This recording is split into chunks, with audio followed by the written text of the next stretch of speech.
Bismillah. Assalomu alaykum. Yosh elektriklar, hamkasblar. Bugun 3 fazali shassixrom motorimizni, dvigatelimizni push stop knopkalari orqali ulashdi. Amaliy holatda ko'ramiz. Bunda mana e'tibor beradigan bo'lsak, mana birinchi 3 fazali avtomat qo'yganmiz. Bu yerga 3 faza kelib turibdi. 380-410 atrofida bor ishlanish bu yerda. Ko'radigan bo'lsak, hop. Mana 409 ikkita faza. Hop, keyingi fazalar. B bilan S 408. A bilan S 407.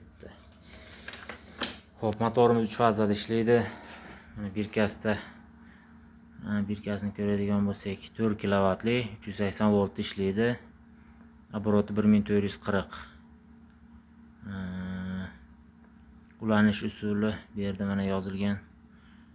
Nima? 3 burchak ekan. Mayli, buni motorimiz remontga borgandan keyin bunaqa yulduz holatga o'tkazib ketilgan. Shuning uchun xo'p, hozir shu holatda ulaymiz. Ko'rayotgan bo'lsangiz, mana avtomat chiqishidan C fazasidan boshqaruv uchun alohida avtomat qo'yib biz mana stop knopkasiga olganmiz. 3 faza keladi. Bu kontaktorimizga kiryapti. Kontaktorimizga chiqishi mana ko'rayotgan bo'lsangiz, mana shu kabel bilan chiqib borib bu motorchaga ulanadi. Noli shunda korpusga berib qo'yamiz. Bu yoqdan kelib mana nolovoy umumiy shinamizga ulanadi. Buni amaliy dars deb nomlaganimiz uchun bitta kabellarni tushuntirib o'taman.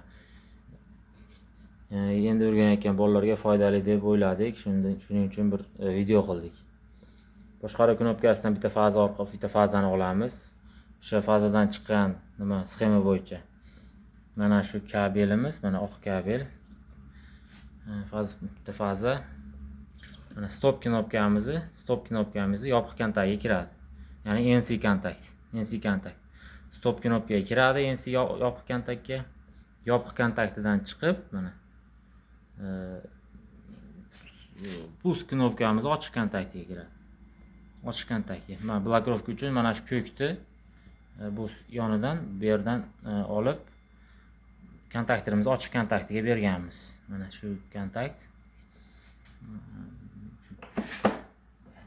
Buni bu stopdan olsa ham bo'ladi, masalan, stopni mana shu joyidan olsa ham bo'ladi. Biz buni puskni shu kirishidan oldik. Pusk knopkamizni chiqish kontakt chiqishi mana shu oq kabel bilan chiqadi. Ochiq kontaktning tepasiga kiradi va bundan peremichka bo'lib puskatelimizni A2 klemmasiga ulanadi. A2 puskatelimiz A1 to'g'ri, mana bu 220 voltlik puskatelimiz katushkasi. Mana shu A1 dedi, simlar ozgina chalkashgan, uzr so'raymiz. Mana shu A1imiz to'g'ri nolovoy shinaga borib ulangan. Bu yerdagi ko'k, mana stopdan chiqqan ko'k kabelimiz mana bu yerga ulanadi. Bunda shu ma'nosi shu samozahvat deydi. Shu bosganingizda, knopkani bosganingizda shu puskatel tortib ushlab qoladi. Bu yerda ikkinchi puskimizdan chiqqan ikkinchi kabelimiz bor, oq kabel bu. Mana shu biz uchun qo'shimcha indikator. Motorda ishlayotganligini bildirib turadigan indikator. Ulangan indikatorning ikkinchi tomoni har doimgidek 0 ga ulangan. Buni ishlatib ko'ramiz. Xo'p, mana avtomatimizni ko'tardik.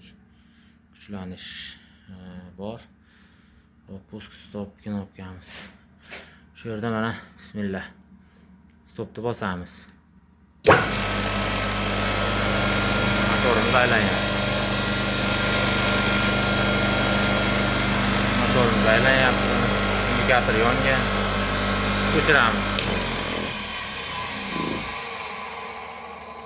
Hop, ko'rayotgan bo'lsak, mana bizga mana shu tomonga aylanyapti ekan motorimiz. Endi shu videomiz davomida bitta qo'shimcha yana yosh o'rganayotgan bolalarga nima qilamiz? Tushuntirib ketamiz. Motor shu holatda mana shu o'ngga aylanyapti desak yoki bizga keraksiz tomonga aylanayotgan bo'lsa, bizga shu teskari tomonga aylanish kerak bo'lsa, bitta fazani o'rnini almashtiramiz. Bu to'g'ri aylanadi. Buni hozir ko'rib chiqamiz. Mana shu avtomat qulayroq bizga. Avtomat tagini qora bilan jigarrang kabelda almashtiramiz.